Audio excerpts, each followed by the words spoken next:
దేవుని నామమునకు మహిమ కలుగును గాక. ప్రభునందు ప్రియులరా, మన ప్రభువు రక్షకుడు అయిన క్రీస్తు యేసు పరిశుద్ధ నామంలో మీ అందరికీ శుభములు. 28వ తేదీ సెప్టెంబర్ మాసము 2025 సంవత్సరం. ఇంకా 2 రోజులు మాత్రమే ఉంది. సెప్టెంబర్ 9 నెలలు పూర్తయిపోతున్నాయి. బిడ్డ పుట్టేస్తాడు. సంవత్సరం అయిపోతుంది కదా. గత కాలం వెనక్కి తిరిగి చూసినప్పుడు ఎన్నో బాధలు, ఎన్నో దుఃఖాలు, ఎన్నో వేదనలు కదా. అయితే ఈరోజు దేవుడు నీతో చెబుతున్న గొప్ప మాట, సువార్త ప్రకటించు వారి పాదములు సుందరమైనవి. సువార్త ప్రకటించు వారి పాదములు సుందరమైనవి. రోమీయులకు రాసిన పత్రిక 10వ అధ్యాయం 15వ వచనం, పూర్తి వచనము, ప్రకటించు వారు పంపబడని ఎడల ఎట్లు ప్రకటించుదురు? ఇందు విషయమై ఉత్తమమైన వాటిని గూర్చి సువార్త ప్రకటించు వారి పాదములు ఎంతో సుందరమైనవి అని రాయబడి ఉన్నది. ఎక్కడి నుంచి కోట్ చేస్తున్నాడు? యెషయా 52:7. ఎక్కడెక్కడ ఉన్నాయి అన్నీ నేర్చుకుందాం. ఇంగ్లీష్ వెర్షన్ ఒకసారి మనం చూసినప్పుడు Romans chapter 10:15 New Living Translation మాత్రం నేను చదువుతున్నాను. And how will anyone go and tell without being sent? ఎవరైనా చెప్పాలి అంటే మొదట వినాలి. ఏదైనా చేయాలి అంటే మొదట నేర్చుకోవాలి. ఏదైనా చూపించాలి అంటే మొదట చూడాలి. కనుక బస్సు దిగాలి అంటే మొదట ఎక్కాలి. 5వ క్లాస్ పాస్ అయితే ఏమవుతుందో తెలుసా? 6వ క్లాస్కి వెళ్తావు కాదు, హై స్కూల్కి వెళ్తావు. ఇప్పుడు 10th క్లాస్ పాస్ అయితే ఎందులోకి వెళ్తావు తెలుసా? కాలేజీలోకి వెళ్తావు. ఏ రోజైతే మన జీవితంలో కొన్ని కార్యాలు ముగిస్తే తప్ప కొన్ని కార్యాలు ప్రారంభించలేవు. ఇక్కడ మనము నేర్చుకోవాల్సిన వాక్యాలు ఎంతో అద్భుతమైనవి. సువార్త ప్రకటించు వారి పాదములు. ఇక్కడ ఇంకా ఏమని ఉంటుంది? That is why scripture says, how beautiful are the feet of messengers who brings good news. ఎవరైతే శుభవర్తమానము తెస్తారో, ఇది వాక్యం. ఈ రోజున మన జీవితంలో వార్తలు అంటే న్యూస్ అంటారు కదా, NEWS, north, east, west, south అంటే న్యూస్. 4 దిక్కుల జరిగేది చెప్పేదే న్యూస్. ఇవి వార్తలు. కానీ ఏ రోజున నీ అంతరంగ వార్త సువార్తతో ముడిపడి ఉందని రుజువు చేయబడిందా? అర్థం ఏంటో తెలుసా? 2 వార్తలుంటాయి. ఒకటి దుర్వార్త, 2 శుభవార్త. అంటే ఆ పాత రోజుల్లో టెలిగ్రామ్ వస్తే కంగారు అయిపోయే వాళ్ళం. ఇంకెక్కడ టెలిగ్రామ్, స్మార్ట్ ఫోన్ వచ్చి అన్నీ ఎగిరిపోయాయి. ఆ టెలిగ్రామ్ను బట్టి మనం ఏం చేసేవాళ్ళం అంటే, అమ్మో టెలిగ్రామ్ వచ్చిందా అనుకునేవాళ్ళం. టెలిగ్రామ్ అంటే దూరము నుంచి పంపబడిన సందేశము. కనుక ఆ యొక్క ఎండకు ఎండిన వాడికి ఆ చల్లటి నీరెట్లుండునో, దూరదేశము నుంచి వచ్చిన శుభవర్తమానము ఆ హృదయమునకు ఆ విధముగా ఉంటుంది అని దేవుని వాక్యం సెలవిస్తుంది. సామెతలు 25:25. ఈరోజు దేవుని యొక్క వాక్యము మనము లోతుగా ధ్యానం చేస్తే, దేవుడు నిన్ను నన్ను ప్రేమిస్తున్నాడని, దేవుడు నీ పట్ల నా పట్ల ఉద్దేశం కలిగి ఉన్నాడని, మనమందరము మొట్టమొదట మనుషులమని, మానవతని మనం మర్చిపోయి ఒకవేళ ఏ విషయంలో అయినా కూడా జాగ్రత్త సుమ. ఈరోజు నీ ఉన్నత స్థితిని బట్టి నువ్వు గర్విస్తున్నావేమో, కానీ ఆ రోజున నీ దీన దశలో, నీ దీన స్థితిలో దేవుడు నీకు తోడుగా ఉండి నీ యొద్దకు తీసుకొచ్చిన ఆ సువార్తని, ఆ శుభవార్త పట్టుకుని వచ్చిన సేవకుడు బహుశా ఈరోజు నీకు చులకనగా కనబడుతున్నాడేమో కదా. అంటే అర్థం ఏంటో తెలుసా? ఏ వాక్యము అందరూ చెప్పేది నేను ఎలా చెప్తాననుకుంటున్నారా? కాదని. శుభవార్త చెప్పేవాడు కాదు, పాదములు సుందరమైనది. ఏ రోజున మనకి తెలుసు కదా, ఐరన్ లెగ్ అడుగు పెట్టిన వెంటనే టకా. కానీ ఏ రోజున నీ పాదాలను ముద్దు పెట్టుకున్నావా? చాలాసార్లు శుభ్రంగా కడిగే వాళ్ళు కడుగుతారు, అది చక్కగా ఇంకా కడుగుతున్నారు. ఈలోపు వీడు చెత్త చెప్పులు వేసుకుని వస్తాడు, మొత్తం నాశనం అయిపోద్ది. చాలాసార్లు నీ ఫుట్ ప్రింట్స్ ను జ్ఞాపకం చేసుకున్నావా?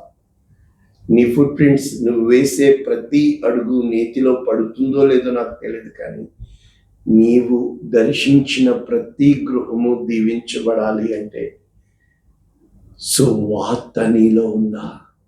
శుభవార్త నీలో ఉందా? నీ పాదములు దేవుడు సుందరం చేసి ఉన్నాడా? అర్థం ఏంటో తెలుసా? నీ పాదములు పగ తీర్చుకోవడానికి పరిగెడుతున్నాయా? నీ పాదములు తొందరపాటుగా పాపము వెనుక పాపము కొరకు పరిగెడుతున్నాయా? చిక్కుబడిపోతాయి. అయితే నీ పాదములు ఎప్పుడైతే నీ వాక్యము నా పాదములకు దీపము, నా త్రోవకు వెలుగైనది అని అంటాడు. నీ పాదములు దీపము వలె, నువ్వు అడుగు పెడుతున్న ప్రతి చోట చీకటి వెలుగు వలె, నీవు అడుగు పెడుతున్న ప్రతి చోట ఆ యొక్క విచారము ఆనందము వలె, నువ్వు అడుగు పెడుతున్న ప్రతి చోట ఆ దుఃఖము సంతోషము వలె, నువ్వు అడుగుచ్చి పెట్టుచున్న ప్రతి చోట ఆ యొక్క ఎండిపోయిన నేలను జీవము పోయబడినదై చిగురించేదిగా అవుతుందా? అయితే నీ పాదములు పరలోక రాజ్యంలో బోట ఫేస్బుక్ ఉన్నదేమో, కానీ ఎఫ్బి ఫీట్ బుక్ ఉంటుంది. కారణం సుందరపరుస్తాడు. అందుకే యేసుక్రీస్తు ప్రభుల వారు వారి పాదాలను శుద్ధి చేసి ఉన్నాడు. అని ఈ పాదాలు ఎంతగానో సుందరమైనవి అని చెప్పి దేవుని యొక్క వాక్యం సెలవిస్తుంటుండగా, నీవు నమ్మిన నీ దేవుడు నీ అడుగులను, నీవు నడవవలసిన మార్గమును, నీ ప్రతి ఒక్క అడుగును కూడా ఆయన క్రమపరిచేవాడుగా ఉన్నాడని, అక్రమము చేయవాలన నా యొద్ద నుండి తొలగిపోడని, ఎప్పుడూ కూడా దేవుని యొక్క పాదాలు ఏ విధముగా అంటే, ఒక్క మాటలో చెప్పాలి అంటే, ఆయన అడుగు చాడలలో ఆయన్ను మాదిరిగా ఉంచుకుని విశ్వాసమునకు కతియో దాన్ని కొనసాగించువాడని యేసు వైపు నువ్వు చూచుచు వెనక ఉన్న వాటిని మరిచి ముందున్న వాటి కొరకు వేగిరపడుచు. ఆ విధముగా నీ ప్రయాసం ఉందా?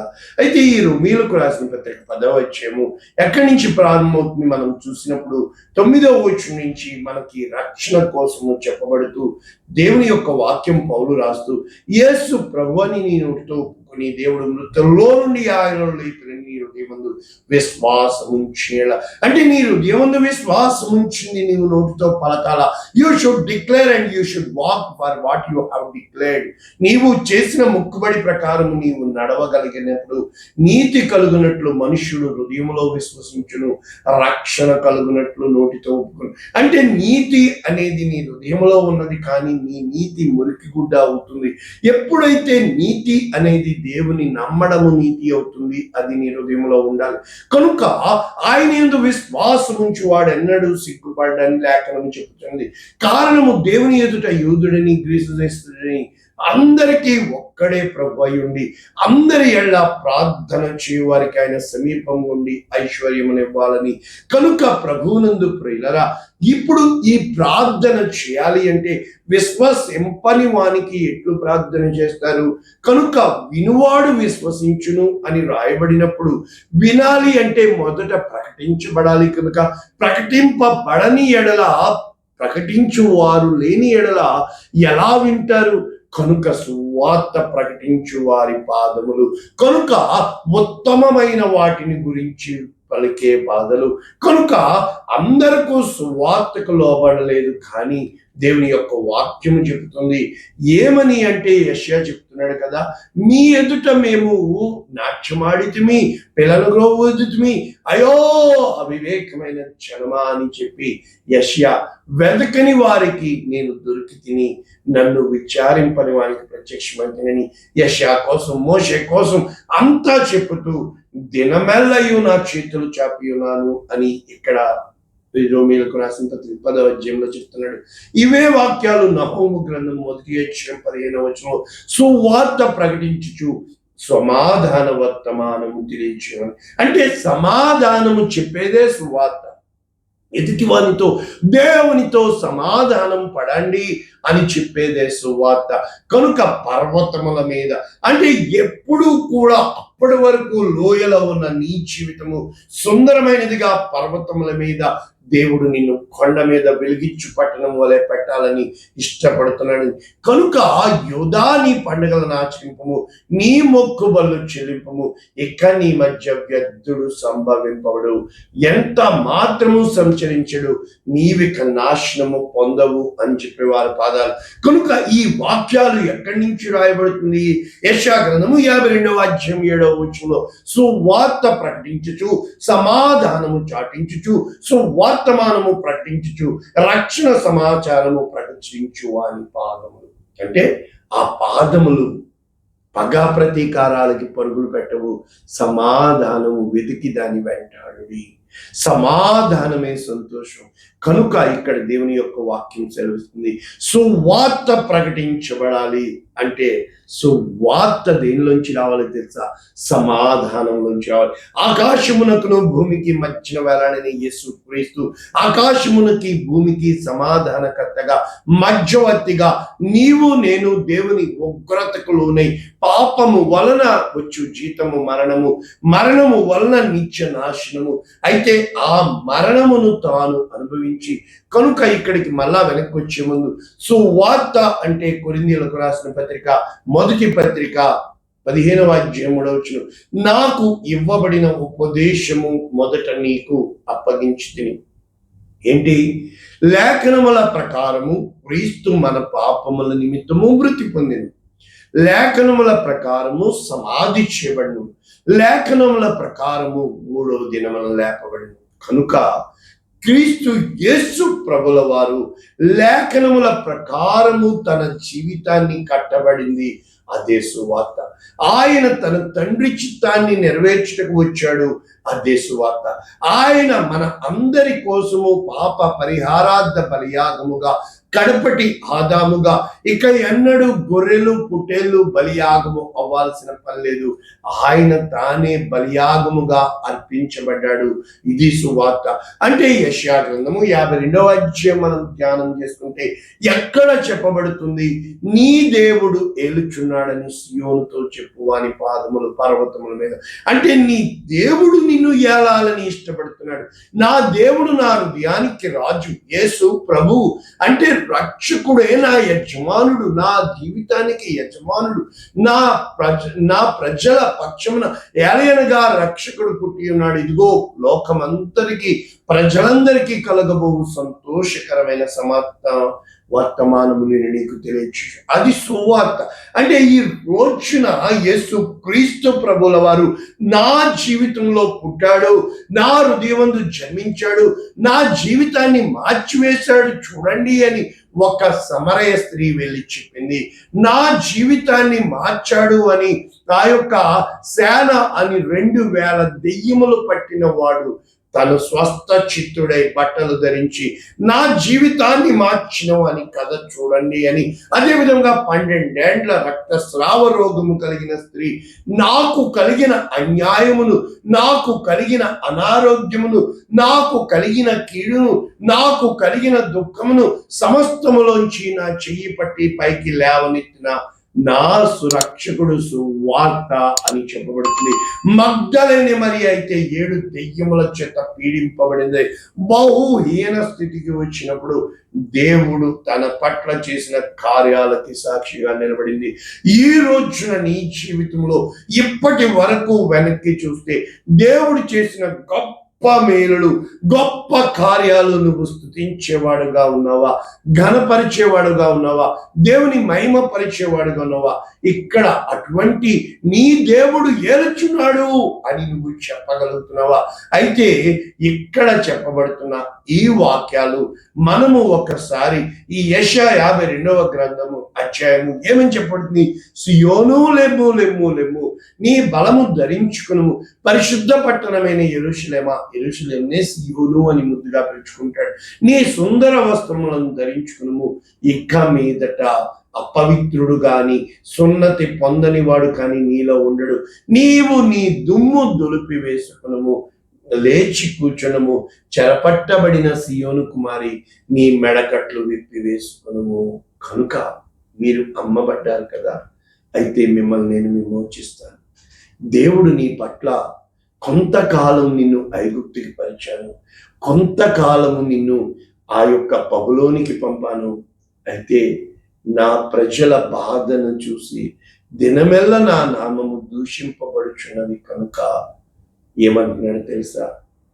నా జనులు నా నామము తెలుసుకుందురు, నేను ఉన్నాను అని చెప్పువాడని నేనే అని చెప్పి దేవుడు తన యొక్క ఉనికిని, తన యొక్క కార్యాలను, తన యొక్క మేలులను, అంటే కీడు వెనుకే మేలు జరుగుతుంది, నాశనము వెంబడి ఈ లోకం అనుకుంటారు అంతా అయిపోయింది అని.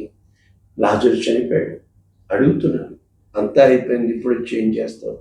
దేవుడు మనుషులు చేతులు ఎత్తేసాకే వస్తాడు, అంతా అయిపోయాకే వస్తాడు, కథంతా పూర్తయిపోయాకే వస్తాడు.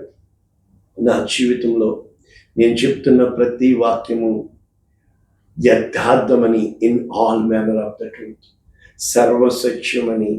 నా జీవితంలో దేవుని పట్ల విశ్వాసం ఉంచితే, నమ్మకం ఉంచితే ఎలా జరుగుతుందా చూద్దామని నన్ను నేను సమర్పించుకొని దేవుని వైపు నేను చూశాను. నా జీవితానికి ఆయన యజమానుడిగా ఉండాలని, నా జీవితానికి రక్షణ ఆధారంగా ఉండాలని, నా జీవితానికి ప్రభువుగా ఉండాలని నేను ఇష్టపడ్డాను. నా జీవితంలో ఇన్ని గొప్ప కార్యాలు దేవుడు చేసి ఉన్నాడు.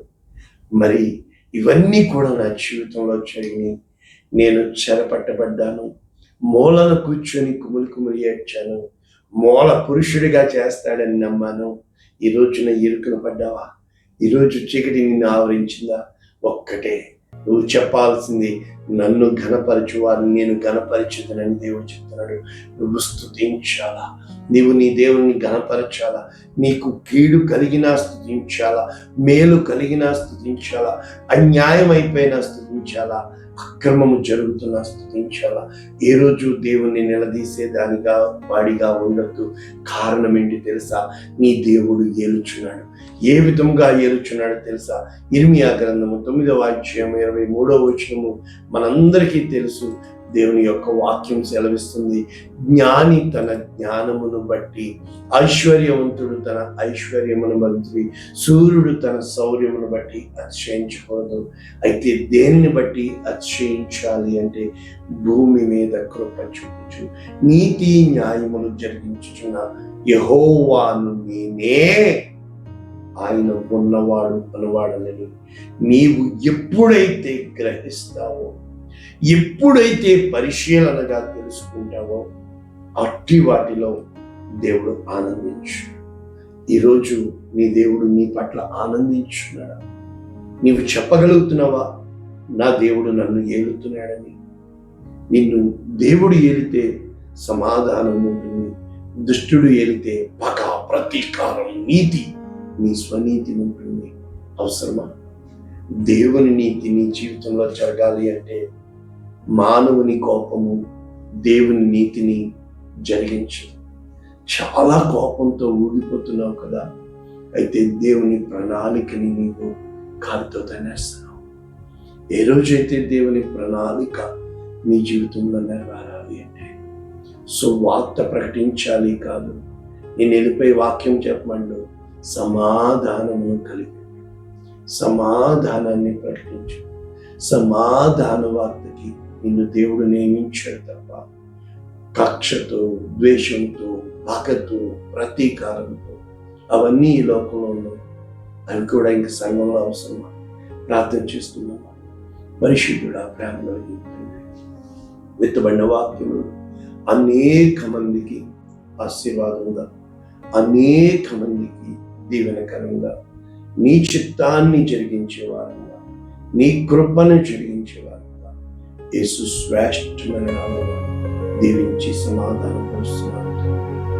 ఆమేన్. God bless you all. దేవుడు దీవించుగాక.